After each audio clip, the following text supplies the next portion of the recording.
Hey, how's it going, guys? I'm Paradoxic, and we are back with more reactions for Once Upon a Time, continuing into season 1.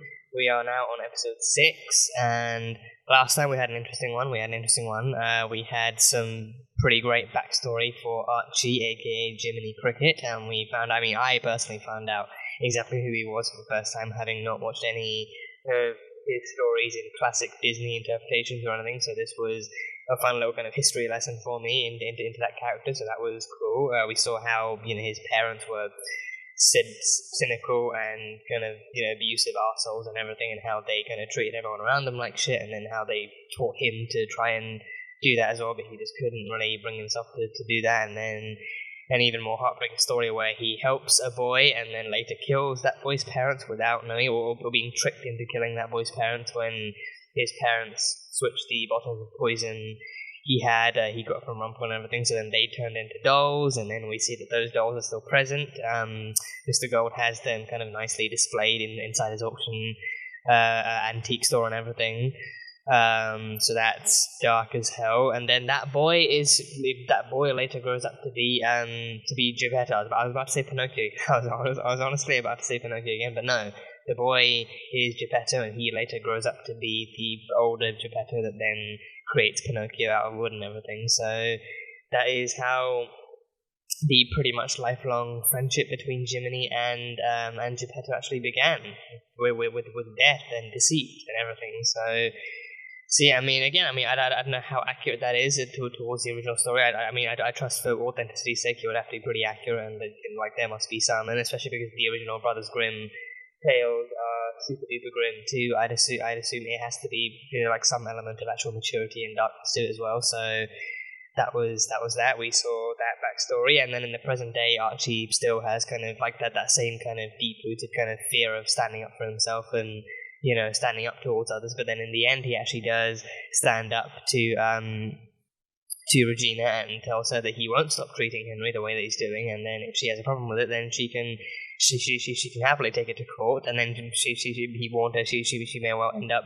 being taken to court anyway through a custody battle for Henry, and then his skills and his time with Henry as an actual kind of psychological expert will then give him the leeway to actually take Henry away from her and give him to MSS. So he stood up to her. He stood up to her is the point. So he has actually grown quite a bit from the past, from both kind of time periods and everything. So it was fun there, and then he had some more kind of thorough time with Henry in the Aloe shaft, and he talked to Henry about more about why he's so kind of adamant that this whole fantasy thing be real, and why he's so kind of adamant about it, kind of about chasing these dreams and about making it real and actually doing what he does and everything. So simplistic yet a super understandable kind of concept from answer from Henry too, about him kind of believing in this when there's really nothing else for him to really go after or chase or hold on to or anything. So that was cool.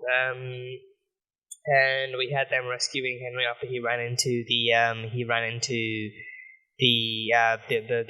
mines, the tunnels, and then I think at the very end we saw Regina actually dropping a chunk of mirror down there. So I think someone did actually mention it was actually part of a bridge, and then there's an actual mirror that had actually been smashed down there as well. So she actually pretty much had a piece that the last piece left on land.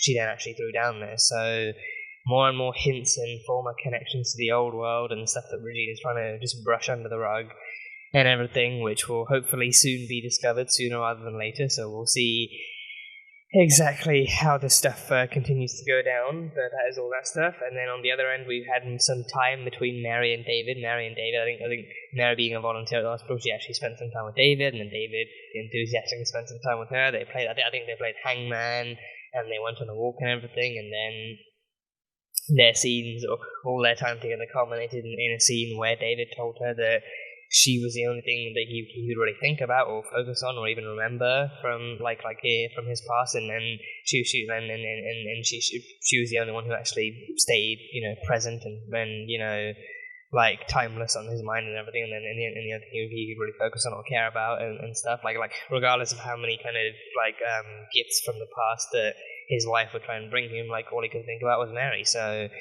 hints to the destiny of Prince Charming and Snow White coming together. So it should be fun to see how it all culminates on their end too. So that will be cool.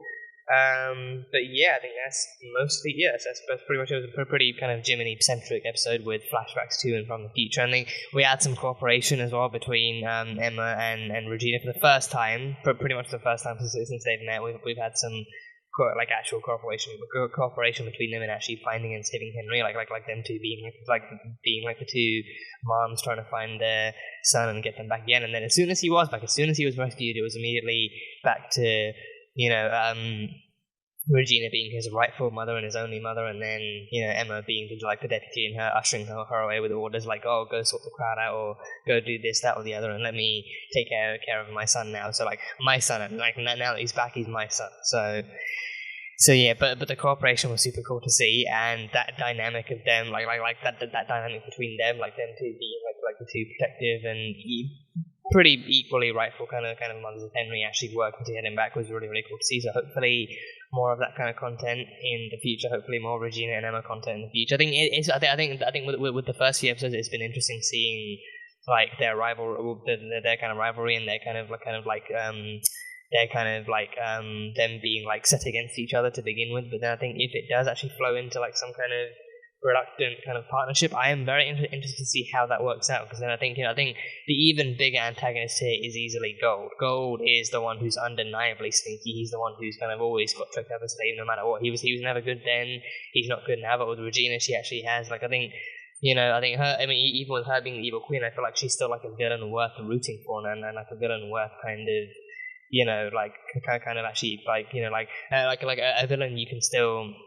Or at least in Regina, the evil queen was a villain born from pain, but I think Regina herself is like a whole fresh new identity for her that she still kind of put some kind of effort into. So I think for that one, Regina is the one I feel like is still worth rooting for and still worth kind of listening to and actually looking forward to and everything. So yeah, I think so far the story has really done a great job of actually setting up these interesting kind of complex characters that you can really kind of look forward to seeing new episode content from. So it's great. It's really, really great. So I can't wait to see where we go from here. But yeah, that is pretty much it. So that was everything from episode 6 on to episode 7.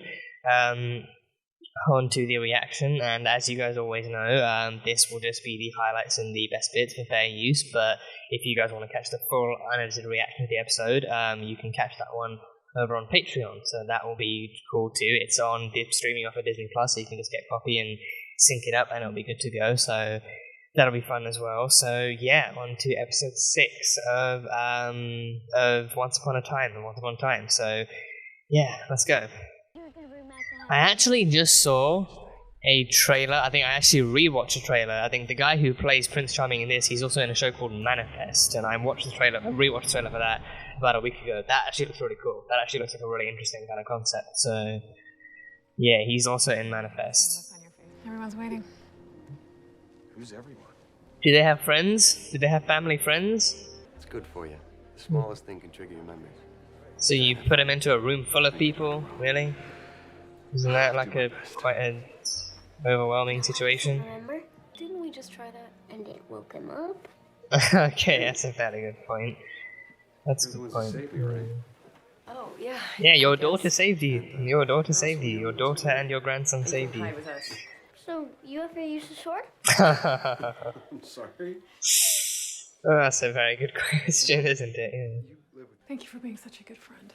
It's been so lonely, I'm not used to having one. Neither am I. Oh. You have one now.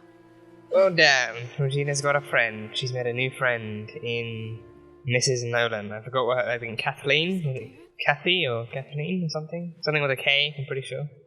Don't tell me it's one-sided. You're married, it should be no-sided. Whoever married Catherine, it's not me. Catherine. Yeah, again. Okay, Catherine. I know you think that we have this connection, but maybe it's because I happen to be the person who saved your life. No, he was saying your name in his sleep, though. So, why don't we... That's not a coincidence. In this world, there are no coincidences. Oh, damn. Oh, flashback time. Yeah, he did have a sword and a shield. He had a good old sword and shield. Oh, yeah. Oh, damn. Oh, damn. Was he King Arthur level? Was he King Arthur level sword fighting? Oh, play dead. Play dead. Okay. Oh. Oh, there we go. Okay, he's good. He's good. Make sure I'm really. Yeah. Well, he was going to. Pretty sure he was going to stab you before you woke up.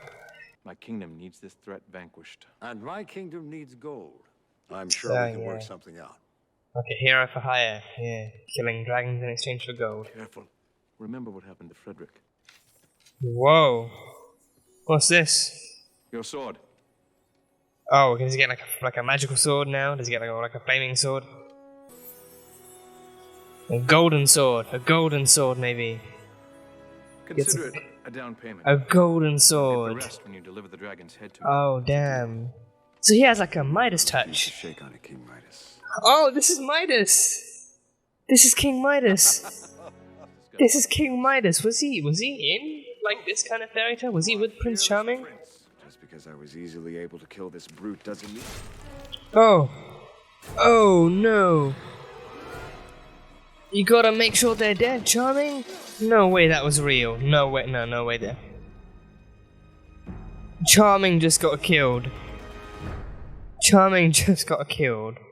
After getting a golden sword. That's the biggest troll moment ever. That is the biggest troll moment ever. If Midas learns he is dead, he will find another warrior to slay his dragon. So you gotta bring him back. You gotta bring him back somehow. Of his gold. Yes, yes. Oh, it's here. Oh, Rumpel, you little trickster. Is he gonna make a deal then? Is he gonna make a deal to bring him back? So this is how you treat my gifts. Gift? A son I gave you. Oh. In a deal we made. Oh. Did me no favors. Yes, I did. Charming was a gift. He blessed them, I think. Maybe he blessed them. Bring him back. Oh no, that's out of the question. He's dead. Magic can do much, but know that. No resurrections. But you just said. Nothing about resurrection. No resurrections. So how does Charming come back then? Did they create a new one? But his brother, He has a brother. his twin brother. He has an identical twin brother. Did I not mention there was another? No, you did not. There's another Prince. Oh my god. There's an identical Prince Charming. Oh my god. My mind is blown. My mind is actually blown. So I was gonna go to bed. Do you wanna join me? You mean go to bed, or go to bed? Whatever you want. So, sleepy time or adult fun time? I will find a way to save this farm, but I won't do it by marrying for riches. When I marry, I want it to be because I choose to spend the rest of my life with someone I love. So does he meet Snow White too then? Does he meet Snow White too? Oh, perhaps he can. Oh, Rumpel, I remember this. A twin brother. And you gave Oh, this is the same mother. Oh, so she was gone, but I thought gone meant dead. Barely surviving. Oh, so it's the same mother then, same mother. Your father regretted the decision the minute that man took your brother. He carried the guilt with him to his grave. So this guy's dad's dead. Okay, his father's Hate to dead. interrupt this tender moment. Simply play the part. The king's knights will take care of everything else. Yeah, this guy's not even a fighter. Is deliver the dragon's head to Midas. Your farm will be saved, and you, should you survive, you shall come home, the conquering hero. Now don't tell me you don't want that. Yeah, that statue would be amazing, huh? I don't have a choice, do I? Oh, everyone has a choice, dearie. Just make sure it's the right one. Yeah, you gotta deal with the consequences of whichever choice you make. Yeah, this guy's not even a fighter, he's a farm boy. So I heard that you resigned from the hospital. I hope it wasn't because of me. Why would it be because of you? Well, our date. I never called you after? Yes, you're that important to the story. You're that sorry. important to this story. Definitely. So he just up and left his wife on a whim? Oh, he left Catherine. He left Catherine. Well, I suspect you soon will. Oh. So listen carefully, dear, because it's in your best interest. He doesn't know who he is or what he's doing, and you're this close to wrecking multiple lives. Okay, well, she'll stay away from him, but he won't stay away from her. He's gonna come to her. You will stay outside the cave while we kill the dragon. If you don't come out of this alive, Midas won't give our kingdom any gold. Yeah. He might have the title of hero, but not the job. Yeah, they do the work, he gets the credit, which I believe they're okay with in this case. Oh boy. There's the dragon. Are we gonna see an actual dragon? Is there gonna be any actual dragon CGI? Or is it, what's it gonna be? Damn, that dude. He's been barbecued. A lot of stuff's been barbecued. So is this like a Smaug situation? Through there. Like the dragon haunting and tormenting the kingdom, and just chilling out in a cave. They're burning! Well, you see, that's the measure of a hero. That is the measure of a hero as well. He's willing to jump in even if he doesn't know how to actually fight. Oh boy, oh, and he's got a burnt foot. He's got a burnt foot. No, get the golden sword, get the golden sword! Get the golden sword, that's the one that you can kill it with. Or get like a spear and chuck it. Get a spear and chuck it and then go for the sword. Oh, okay, that's good. That's good. Yeah, get the golden sword, get the golden sword, get the golden sword. Oh, go for it. Chop the head off. Chop the head. Take the head. See that coming, did Yeah. you? Oh, there we go. That is one good sword. That is one good sword. Damn, a simple farm boy. A simple farm boy that gets the job done. I don't want to hurt her either, but the most hurtful thing to Catherine would be me pretending. Hmm. She needs someone to feel about her the way I feel about you. I'm really trying hard to stay away from you. I'll be at the bridge where you found me at 8 o'clock. Until then decide. If you don't show, I'll know, and I'll never bother you again. The ultimate decision. The ultimate decision. Donuts. Sometimes the cliches are true. Donuts. I mean, come on, who doesn't love donuts? Who doesn't love donuts? That's exclusive to cops. He left her. It's one thing to say that he wants you, but it's another to actually make a choice, and now he has. Now you have a clear sign. Did he at least tell her this, though, that he didn't feel that way? Pull it off. Yes. Now, how much longer before I can return home? That's a discussion not for now. Right. I stand before you now because I dared to dream big. I was not just looking for a dragon slayer. A permanent I warrior. was looking for the strongest warrior in the land. A hero. Someone I would be proud to call family. Oh, he wants a marriage. He wants a marriage out of this. Oh, that's Catherine! Present my daughter. That's Catherine! Abigail! Beyond gold, beyond anything. I value her most. Oh, I damn, promised her this actually I would only happened. give her hand in marriage when I could find a companion worthy of her. She'll say anything but yes. You will be responsible for the destruction of everyone and everything in our kingdom. Oh, god damn it. Marry this girl, or I will kill you. I will kill your mother. Oh, you. That farm to ash. Oh, you so you. Oh, now who's the villain? Silence of wisdom. No, I'm meeting someone. So you made your choice. Well, I don't suppose I can convince you to change your mind? Oh no, what's she gonna do? I can't change what I feel. What's she gonna do? Of course not. Walk down the street to Mr. Gold's pawn shop. You'll find a fork in the road. Go left. Oh, is she giving him fake directions? They'll take you to a hiking trail that leads directly to the bridge. Thank you. I hope you find what you're looking for. If she's sending him past Mr. Gold's shop, I can't imagine he'll make it past there in one piece. That's gotta be an ambush of some kind. There's no fork in the road, is there? It's just a pawn shop. Nope, he's gonna. Oh god, I hate this. He's gonna go into the shop. Out of the door, turn right. 2 blocks, you'll find the trail, can't miss it. Thank you. These more wrong directions. The windmill. See something you like? Ah, the windmill. Did you get that? Didn't Catherine get rid of it because she said he didn't like it? Your freedom to choose is more important than anything. I'll give up the farm. No. They can't force you. Yes, they can. Because of our ruse, Midas can never really know who I am, which... We can't ever see each other. He has to. Run away. I can't. They will kill you. I lose you either way. At least I'll know you'll be happy. I already accepted Midas's offer. He came here to say goodbye. I came here to say goodbye. I couldn't let the kingdom suffer. Oh, don't tell me she dies here and now. Don't tell me she dies or something. Hurt you. True love follows this ring wherever it goes, my son. Oh, tell me it's on Mary's hand now. With your father. Yeah, that ring's on Mary's hand now. The ring's on Mary's hand now. True love follows them wherever. And you love her. Does he choose Catherine? Oh, no. I know I did. I remember how Well, I now felt. you finally have choice. Now you finally have true freedom. You. I have to honor that. And everything that you said to me, It's true. the right thing to do was not to lead me on. I know. Oh, God, Mary. So you've made your choice. I guess it just wasn't meant to be. God damn it, Regina. Do you have to really break hearts like this? Do you really have to break hearts like this?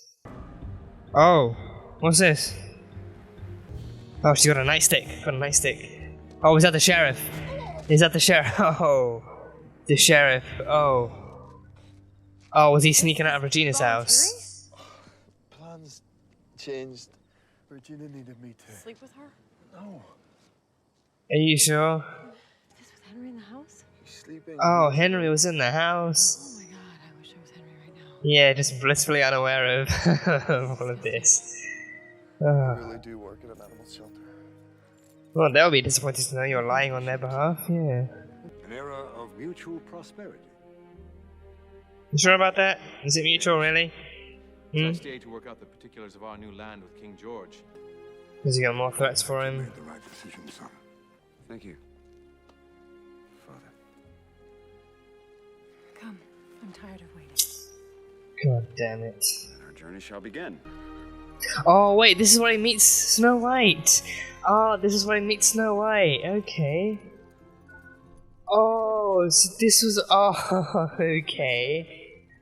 Yeah, this was where he met Snow White, so she fell in love with this one all along. She fell in love with this one all along.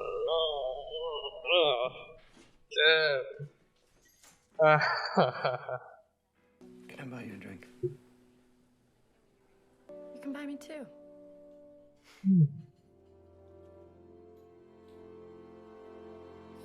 Okay, I can't see romance happening here, so that's reassuring.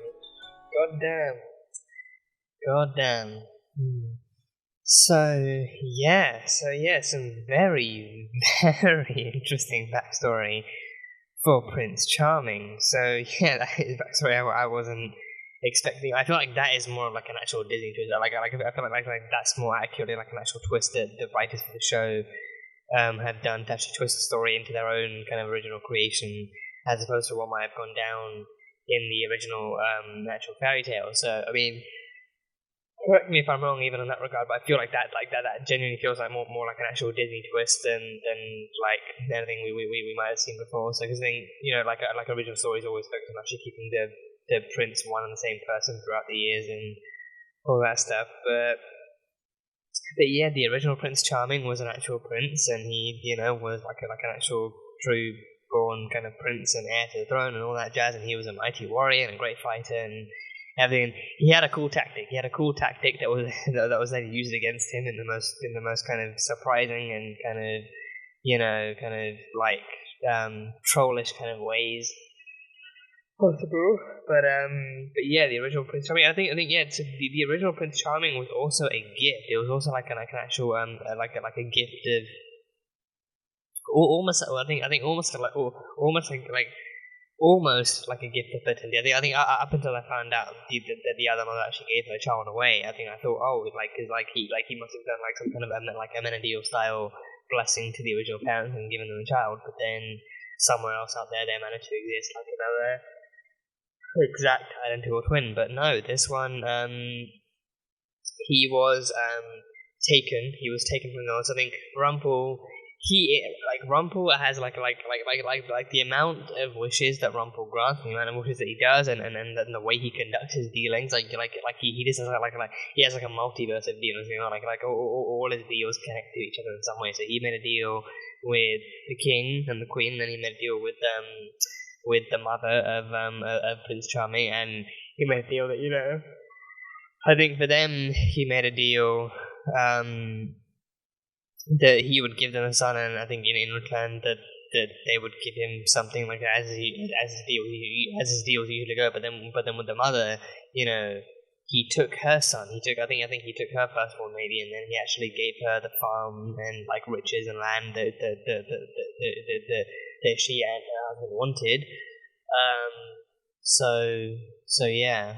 So then when Rumpel then mentioned that the mother had gone, I took gone literally. I thought gone meant dead. So I thought the mother actually died, and then this was a separate mother, and then this was a separate mother, which I think it is, because this isn't the queen. Like, this mother was literally, like, this was literally a different family, a whole different family.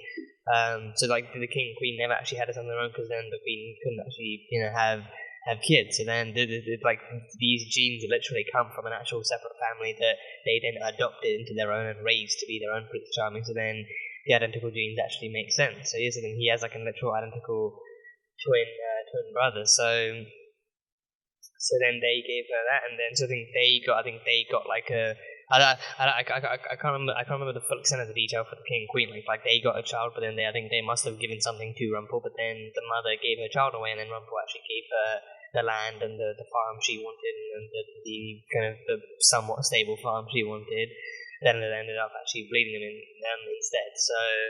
But yeah, I think the way that Charming died caught me off guard. It caught him off guard as well. Like his own tactic was used against him. He literally told the guy, you know, make sure I'm actually dead this time. Which, to be fair, the guy was going to. I think because like the guy literally lifted up a sword and yelled before Charming actually woke up and, you know, rolled out of the way. So the guy literally was actually about to use that tactic, and then Charming gets all cocky and he's like, oh, make sure I'm dead before you try and, you know, like do anything else, and then he gets literally given the same treatment. So he gets trolled by a brute using his own tactics against him. So that is one smart brute.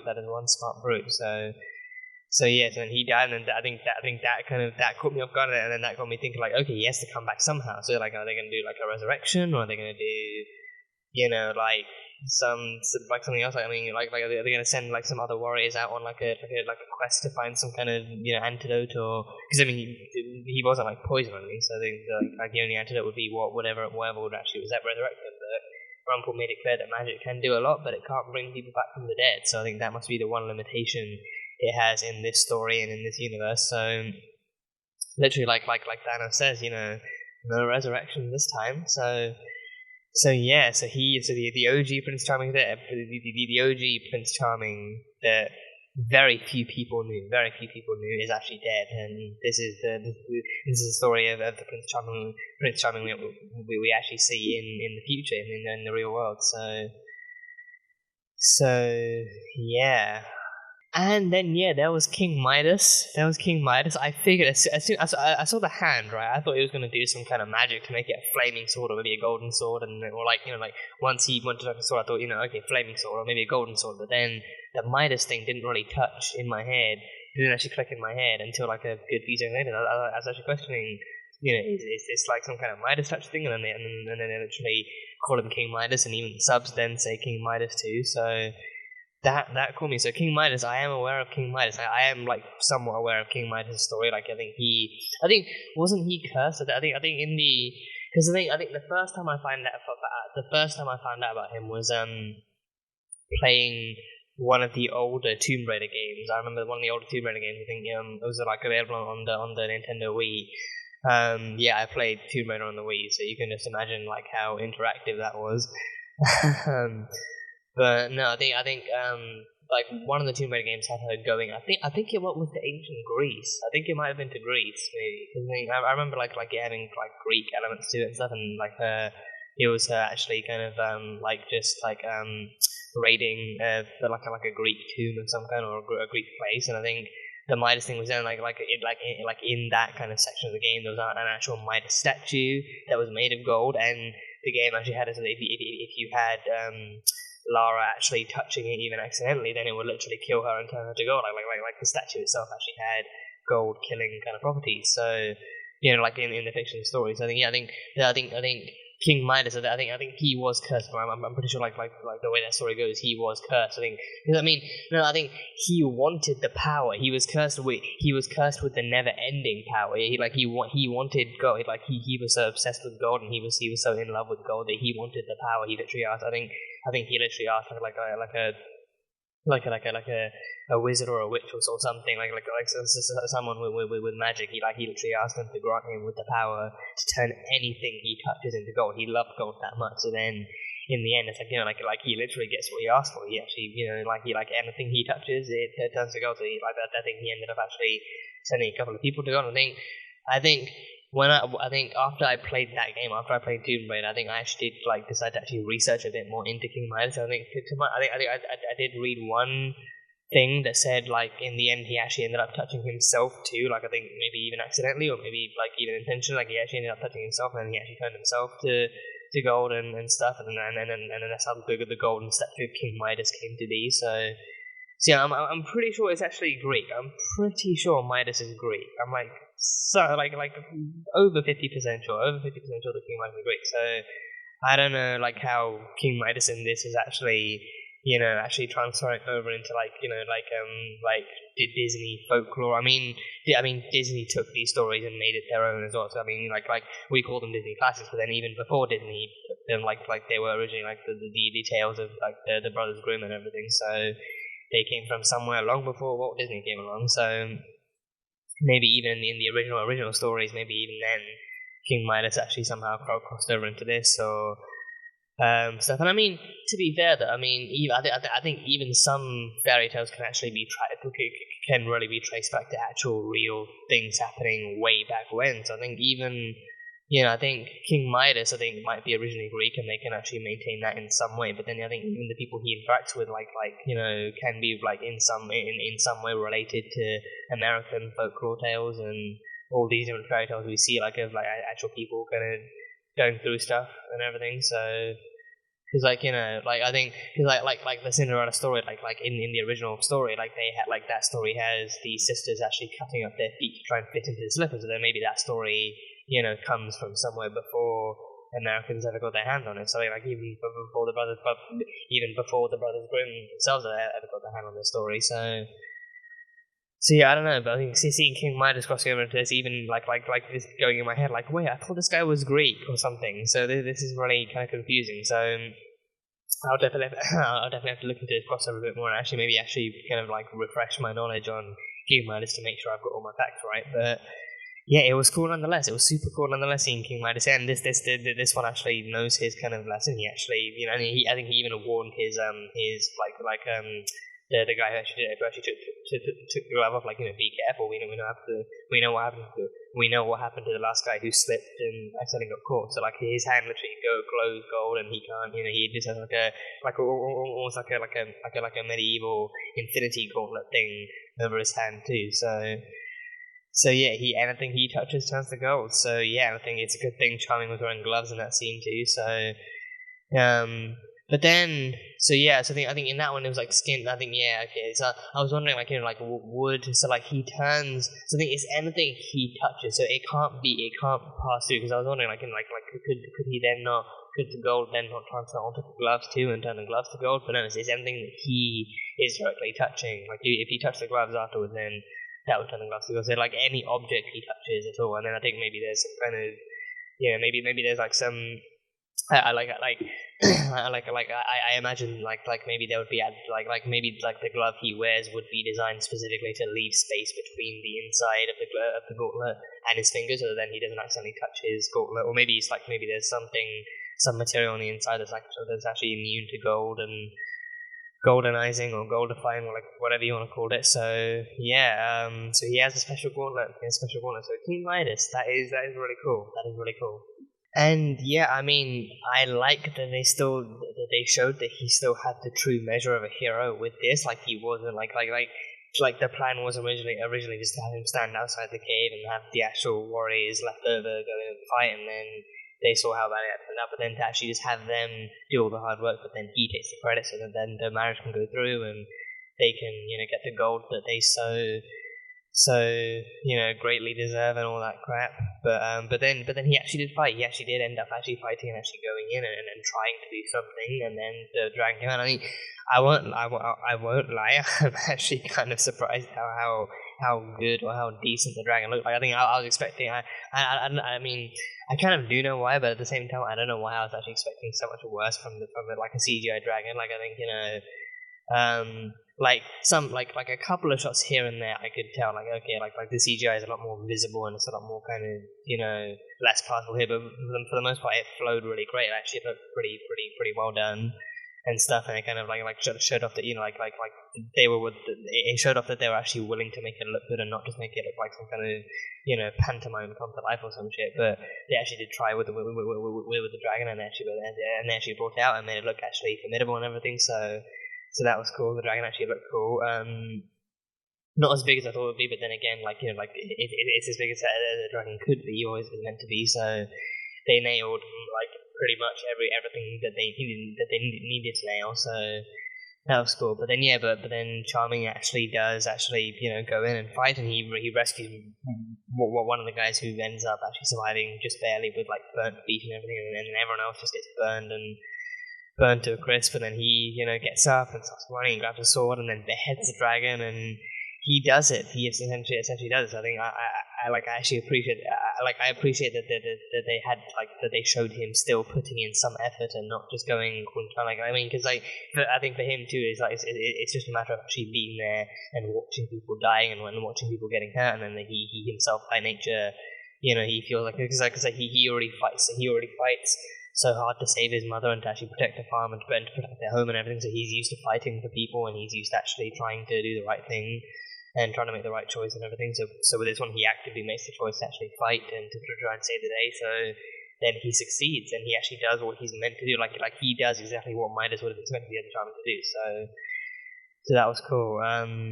So then, I think he imagined that once he slayed the dragon and got Midas what he wanted and sealed that deal, then he imagined that would be the end of it. But then no, Midas actually had another trick up his sleeve and figured that okay, well this he wasn't just looking for a guy to slay the dragon. He was looking for a guy to actually slay the dragon, because then that guy would be the ultimate warrior. If you can slay the dragon by yourself, which Charming essentially did. If you can slay it, let alone slay it by yourself, then you're easily the best warrior that there is and the best warrior that can be. And that's the ultimate guy to marry off to his daughters. And he was essentially looking for the ultimate warrior, the ultimate guy to marry off to his daughter Abigail, and then unite the kingdom. So it was all marriage was always the last card up his sleeve, the one catch.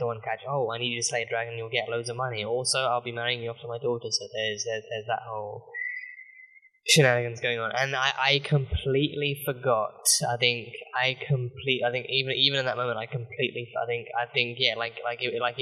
it wasn't until I actually saw the ending with Snow White with Snow in the tree that I actually forgot. Oh, we haven't even seen this yet. So this this might be what actually leads into that. But then this does lead into that. So then from the get go, he's just forced into a marriage, and then even the king just threatens him with losing his mother and losing his farm and just death as well. I'll kill you, I'll kill your mother, I'll burn your farm down to smoky ash and everything if you don't do this. If you don't do this, before all that happens, you have to live with the responsibility of no unity and just death and destruction happening all on your watch. So the king essentially just blackmails and forces him into a marriage and into a love that he doesn't believe in and that he doesn't want and stuff like that. So then that just hurts him, and it hurts to watch that story kind of unfold. And then what hurts even more is that then his next meeting with his mother is his final one, because then if Midas ever found out that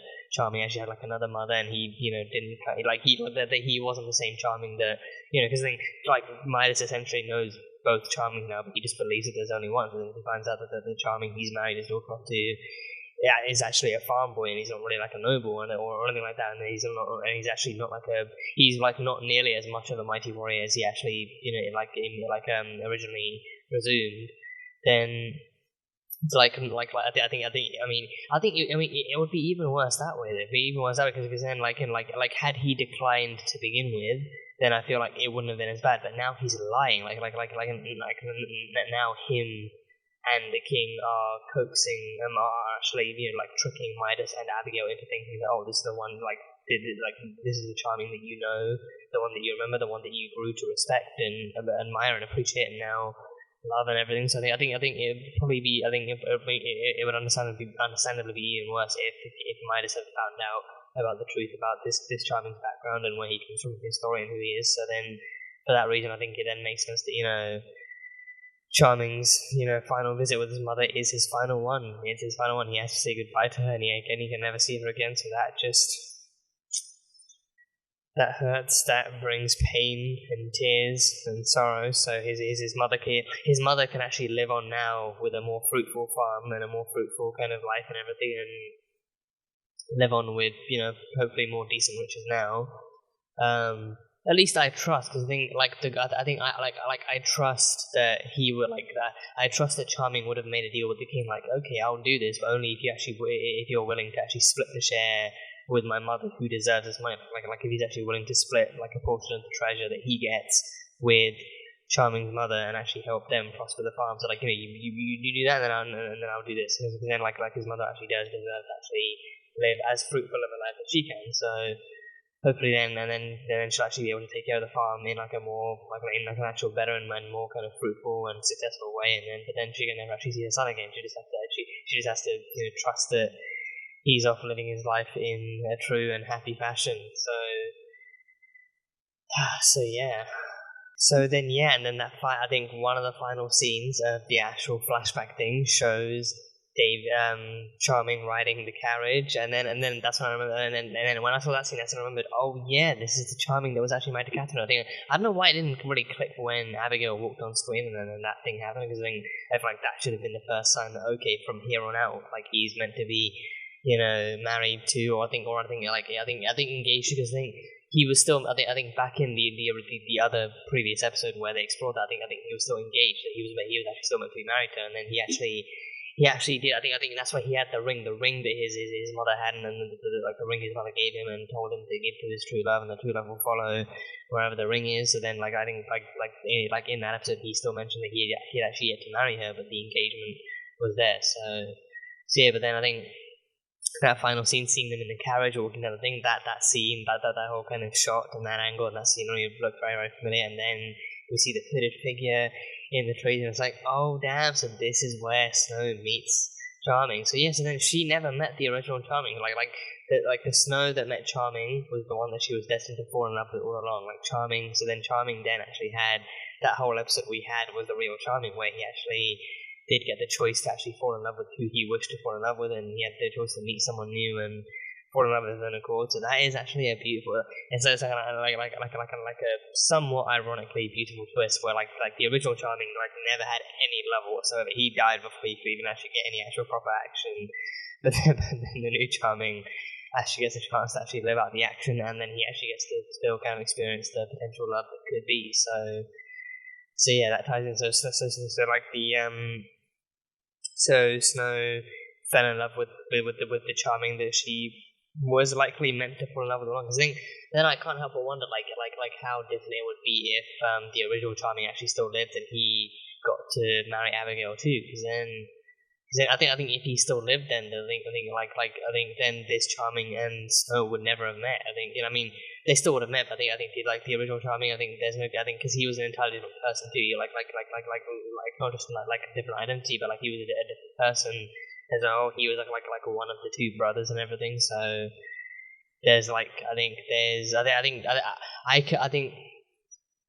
probably saying this because we didn't really see him for long enough. But I still feel like there's a good chance that Charming could have actually been a lot more open and a lot more accepting of marrying Catherine than this one was. Because I think this one, he believed in freedom. He wanted to actually have freedom. Because I think this Charming actually didn't even want to say yes to the other farmer, the other king kind of daughter offer that he got from his mother. He didn't even want to say yes to that. So this one actually believed so fluidly and so strongly in the freedom to choose who he actually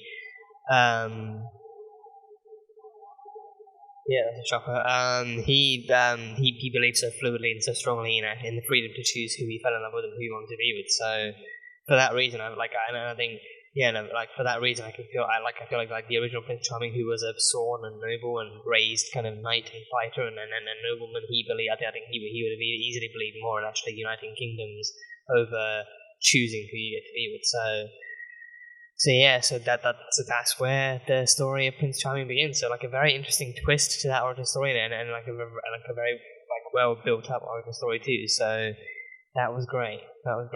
And then back in the present day, David gets a nice kind of welcome home party. Which honestly, I mean, I was expecting for someone with amnesia for him to be like slightly more overwhelmed too. I feel like maybe at points there he might have been putting on more of like an actual positive outcome for himself. But I feel like especially with someone coming out of amnesia, still having trouble remembering things, like it might have been slightly overwhelming to be just shoved into a room with all these people who claim to know you and stuff like that, just like expecting to remember something. I feel like actually meeting people one at a time or like in groups at a time, even then might be actually more effective and might be like a lot less stressful. So that just kind of had like some red flags here and there. But overall, he was welcomed home with open arms, so that's like some notes of positivity there. So that was cool. And then the windmill plays the windmill was missing. I think Catherine must have actually gotten. I can't remember if Catherine mentioned getting rid of it. I assumed she got rid of it because she said that he always hated the look of the windmill because it made it look like an old lady house or something. So I assumed that meant that Catherine must have gotten rid of it. So then it wasn't there, but then later on we find out exactly where it actually is. So he goes in, he meets the doctor, he meets the other people and all that stuff happens, and then Regina is in Regina was the one who brought Catherine into the begin with, so then she's in pretty tight cahoots with Catherine already, and then Catherine tells her about how she just wants a friend and how she just needs a friend, and then Catherine and Regina get their own friendship inside. But I think what is right. I think I believe two things. I think on the one hand, I definitely believe that Regina actually does need a friend, and I think she puts on.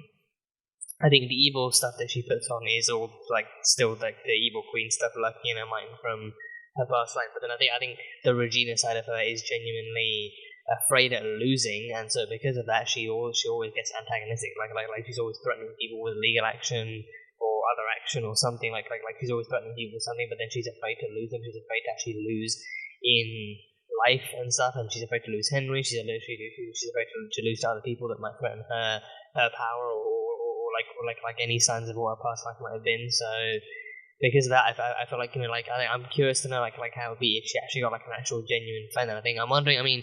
Knowing her, she also might immediately push them away too. Because I feel like with Catherine too, is she's friends with Catherine because her existence keeps Mary and David apart. So then, if Catherine doesn't exist, then Mary and David have that much less to worry about, and then that kind of brings the connection close together, and then that's one more piece of resistance against the curse. But then with Catherine being there, I think she's definitely kind of like that much more friendly and open towards it. She's that much more friendly towards Catherine because of the fact that her existence actually prevents any further connection between Mary and David and Snow and thingy. So that then prevents them from getting together. And I think that stuff. I can't immediately think of any connections that might have to Henry because I think her main kind of thing is actually keeping I think her Regina thing is definitely keeping Henry to herself, but then her evil queen thing is actually preventing any more people from connecting and regaining any older memories. So then that breaks the curse too. So I think both sides of that kind of life and that kind of identity are definitely kind of taking action. Pretty much. So right now, I think there's no custody battle as of yet on the horizon, and Henry kind of Emma seems pretty kind of set in actually leaving Henry in what she believes are the right hands. And then right now, she doesn't have to worry about losing Henry just yet, but then she does need to worry about the curse and about keeping Mary and David apart. So she needs to actually befriend Catherine and send her to all the right places at the right times and influence that whole situation however way she can. on top of being the mayor and how much of it and how stressful that can be, but also on top of actually being Regina and being who she is and being how she is and how people see her as on her and how people are afraid of her. I think she also believes that no one would really want to be her friend. So because of that, she might push someone away and actually be like, you don't even know me, you don't know what I'm like, what I'm capable of. You trust me. You don't want to be friends with me. You think you do, but once you get to know me, you'll probably hate me and stuff like that. And then things will happen. But then I think the one exception she has is actually sleeping with the sheriff. The one exception she has for actually connecting with someone, sleeping with the sheriff. And I think that might just be just her, literally, it's literally also to just is literally also sleeping together.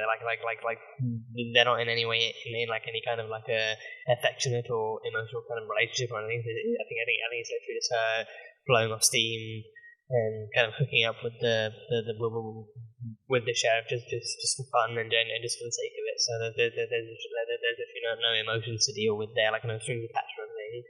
And maybe, also in terms of actual power and connections, maybe it also keeps him on her leash or keeps him under her belt too. Because then again, Emma works directly for the sheriff too. So then I think Regina being that much more connected to the sheriff actually adds that bonus of her being able to get information and to feed information and to make decisions and everything. So she can still probably try something in the future. But for right now, it's it's also just this being like an evil queen reincarnated into the mayor of the town is really kind of stressful work. So I need to actually lose my mind for a couple of hours or something. So there's that whole thing. So yeah, I think Regina needs an actual friend, and deep down, I honestly believe that should be Emma. I believe that could and should be Emma, because I feel I think especially with Emma as well. I think with Emma, she doesn't have any friends, but then she also I think she did mention to Harry that she's had a history of failed relationships. I think with her, romance also just hasn't really worked out in the slightest. I feel like Emma and Regina becoming friends. I think that is also something that I could actually believe in, how they work towards it, however they work towards it. If that is in the books, if that is actually the plan, then I will believe it. But I'm also just kind of curious and willing to see how that rolls out. But I think I could definitely believe Emma and Regina actually kind of forging some kind of friendship. Because I think the last episode was definitely a tease. The last episode was a tease, and also a glimpse of the fact that in times of need, in times of danger and distress, they can be actual functioning adults, and they can actually put their differences aside and actually work together to get the job done. So that was a tease. I think in the future, if need be, then they could do that again, and then maybe the second or third time they do it could actually show them that they're not really that different. They're not really they're both two kind of adult women, and they can easily kind of have a friendship of some kind together. And I think especially the whole mother thing going on too. I think it could actually maybe ease things between them on that sense too. If Emma kind of reassures that she wants what's best for Henry too, and she definitely doesn't want to steer him away from a place that's still managed to keep him safe and clothed and fed and homed pretty much for 10 years. So she doesn't really want to take that away from him. And then if Regina actually comes to terms with the fact that Emma is not here to take him away, because if Emma was here to take him away, then she would have actually just drove off with him and never come back to me. But then she actually actively insisted on she insisted on taking him back to his home where he belonged. But then he also insisted on bringing her back to actually start undoing the curse. So yeah, it's a whole thing. But I think again, deep down, I believe that Emma and Regina do have the potential to be frenemies at least. Actually, to at least be frenemies, because I feel like the one true kind of villain, or the one true person you have to worry about at all times is Goal. He's the one person that you have to worry about at all times, no matter what. Even if you haven't made a deal with him, you just have to be wary of him at all times. So he's the one true kind of properly kind of sneaky and kind of tricky and evil kind of character you have to worry about. But then with Regina, I think she has the whole evil queen past going on, and I'm curious to know how those identities might mesh together, how the Regina and evil queen thing might kind of mesh or blend or come unraveled in the future. But then even then, I think Regina has a softer side that I believe can mesh well with Emma and actually kind of cooperate with her and actually even coexist with her and everything. So I am curious as to how and where they go forward with Emma and Regina. So yeah. And then, so the present day we had David leaving Catherine because his feelings for Mary were too strong. I think the one thing I appreciate about that, right, is that they didn't turn it into cheating. Like, they didn't turn it into cheating or infidelity or an affair or anything, like, unethical or immoral. Like he literally even made it, like, an actual, he made a point to explain that, like, he did not want to actually, hurt Catherine in that way or in any way. Like, he didn't want to have to actually be married to her for the sake of it and then be seeing Mary on the slide. He didn't want to hurt her like that. And he also didn't really believe in, at the time he didn't really believe in actually staying in like a loveless marriage and treating her like that. And he knew and he believed that she deserved to be someone who actually loved her for her and actually believed in loving her and actually felt that way about her. And also like the way he explained it, he wanted someone to be in love with her the way that he felt about Mary. So he actually wanted that love for Catherine. He wanted her to be happy, but he just knew it wouldn't happen with him because he had much stronger, much more sincere feelings for someone else. I think that like them establishing that much and showing that he's actually going out of his way to try and keep her happy, but also like actually trying to chase down what he believes in was actually good, because I think it's like too many stories and a lot of stories make it too easy and too apparent that apparently cheating is okay and infidelity is okay in that sense when it's just not in any way okay. So it was good of them to actually establish that and actually make him actually understand and be aware of what's actually right and wrong in that situation. So that was good. But then, of course, he does still leave her, and then he actually does still go after her. And then I think from then on, even after finding out that Mary doesn't know anything about David leaving Catherine, I think from that point onwards, Regina had to actually change up her plan and actually try and get things to actually flow in a way that David would eventually reveal the truth. So then I think the one item missing from his household, from his actual front lawn, being the thing to trigger his memories, is definitely an actual important kind of keynote. So then he goes to he gets fake directions from Regina, which leads into the pawn shop, which is where the windmill is, I thought he was going to get bribed or knocked out or kind of coaxed into another deal with Mr. Gold, but then no, Mr. Gold actually does recognize who he is and he knows about the deal and he knows about Regina's plan, so he gets in the right direction, but then on the way out he does see the windmill. And then that windmill reminds him of what he had and who he is and all that kind of stuff. So then that's what Regina meant when she said, giving him the power to remember who he is, literally just kind of trick him into actually walking into that windmill, and then he'll remember exactly who he used to be and who he used to have and what he used to have and everything. So yeah. So then, he does choose Catherine. In the end, he does still choose Catherine. He still chooses Catherine. And I think he mentioned still believing in actually and actually keeping things together. Because I think he still was aware that if he did actually leave Catherine for good and permanently and in a much more official kind of way, then it would still break things apart and numerous people would be hurt and it would still break things apart. So he believed in actually keeping things together and keeping things kind of going and stuff like that. And I think Catherine, I think it also helps that Catherine also was never a villain. Catherine is innocent in order. Catherine is as innocent as David or as Mary.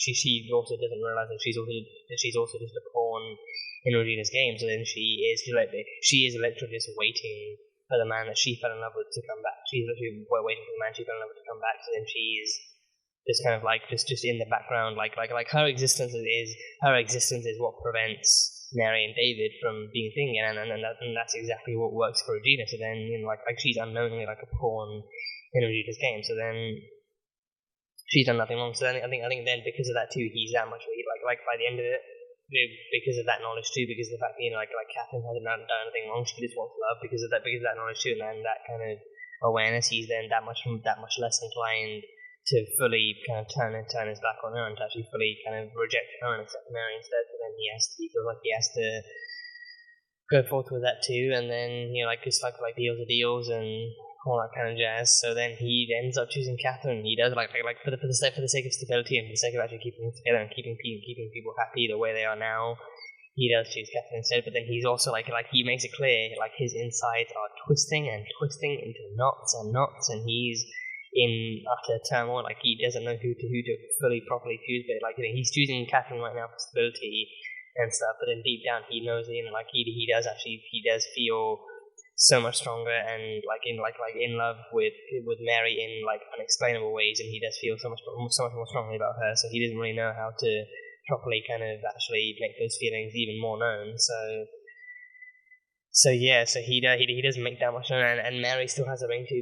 So like his mother said that ring was destined to have true love follow it no matter where it went. So she still has that ring. So then Mary and David hopefully do still end up together at some point. But then I think I can feel the slow burn from a mile away. Like I mean, the past few episodes have been nothing but slow burns. I feel like we have at least a good season's worth of slow burn ahead of us. So slow burn. I just had to do that. I just had to come up with an even catchier nickname more applicable to this ship. I just had to come up with an even more catchier phrase. Yeah, snowburn. There's a whole lot more snowburn. There's a whole lot more like at least a season's more worth of snowburn coming our way. So it'll be a while before we see Mary and David actually together like they're meant to be. So yeah, and I think again, like my wish for Catherine stays the same. I really hope she's not kind of like hurt or betrayed by the end of it. Like by the time Mary and David are together, I'm hoping Catherine still finds peace and happiness of her own and the happiness she deserves, and finally her life is also out of Regina's hands too. So then by the end of it, like the love she finds is actually a love that she can also actually fully then believe in, that then reciprocates the love instead of actually kind of being kind of controlled and being kind of puppeted around by Regina for the sake of actually keeping two other people apart too. So hopefully, and then we actually finally got the final scene in the diner with Mary and the Doctor. So yeah, and I think the Doctor's never. The Doctor was never truly introduced to us with good vibes. He was always like a bit of like a self-obsessed like kind of creep, and he even thought like the reason that Mary left could have been because he didn't call her back to the date. Like, yeah, you're not really not important that important to the story, dude. You're just like another Doctor who happened to employ her and keep her around and everything. So it's really not that kind of a big of a deal, but. In the end, I think in the end he does kind of he passes off as like a semi decent guy. So like he's at least like even if he's not there for any kind of further romantic or other purposes, like he's there like at the end of the episode he's there to actually genuinely listen because he knows that Mary could actually do with like a helping set of ears. So he does like offer to actually listen and to be there for her and everything. So that's cool. So I mean, hopefully. I'm hoping that doesn't mean that she then ends up spending more time with him because she can't have David. So then, because I think she was genuinely hurt. She actually was genuinely hurt by like David's actual kind of confession that he chose Catherine. Because then she just felt like like she'd been led on by emotions and a possible future and everything. So then by the end of it, she's like like she's still keeping the ring, but then she also feels like she feels like she's stressed out and chased and like left the hospital and actually like went through all of this only to not be chosen by the end of it. So like that is unimaginably stressful on her as well. Like having to actually set aside all those days, actually kind of like rearranging her life and rearranging all of her mental states and everything for like a man that doesn't can't really choose her in the end either. So again, snowburn. It's gonna be snowburn. So yeah, but I'm hoping she doesn't try and like emotionally or physically like rebound off of the Doctor dude, like just to get her feelings out of the way or something, or just to get her many emotions or stresses she has out of the way. But either way, what she does is up to her. But I'm hoping she actually does kind of manage to kind of get things together again soon enough, and actually does get the chance and the time to actually to like evaluate and process things kind of as need be. But yeah, that is that. And then Emma finds out the truth. Emma finds out that the sheriff is not. He did kind of clarify that he actually really is like a volunteer, like animal shelter volunteer person, and like in his free time. But then this night was not one of those nights. Like this night was another night where him and Regina are romping in the sheets and stuff, and then this time he ends up actually crying. I think last time they were at a hotel, last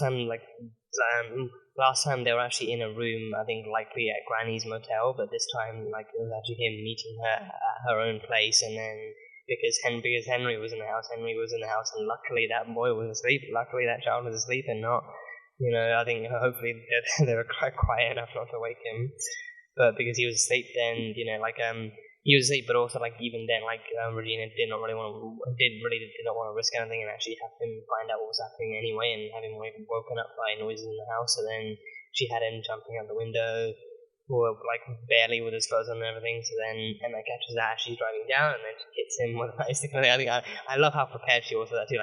She sees someone climbing out the window and kind of thinks, oh, must be a burglar who's broken in and stolen stuff. And think I don't know if she should. I don't know if she knew for sure that was actually Regina's house. So then even then it's oh, someone's actually broken in, and now they're breaking back out again. So you've got to go attack him with a nightstick and everything. Which she does a swift kind of swing at the abs, and he's down for the count and everything. So yeah, how that works. So then, that truth is then revealed, and then she's like, you know what? For lying and also for doing this, you can keep your night shifts. I'm going back to working day shifts and everything, so I feel like she's kind of somewhat been betrayed too. I think, because I don't know if she's going to overthink it too, the fact that, her employer is also now sleeping with the mayor, so then, I'm wondering if she's going to read into that and actually think, oh, maybe this is Regina's way of keeping an eye on me by sleeping with my boss, and keeping tabs on me, and actually maybe trying to use that to relay information or do something else, or maybe even think the mayor and the sheriff sleeping together. The mayor and the sheriff sleeping together. That's scandalous enough. As I mean, I don't know if it would really count as scandalous. Because it's not like she's actually with anyone anyway.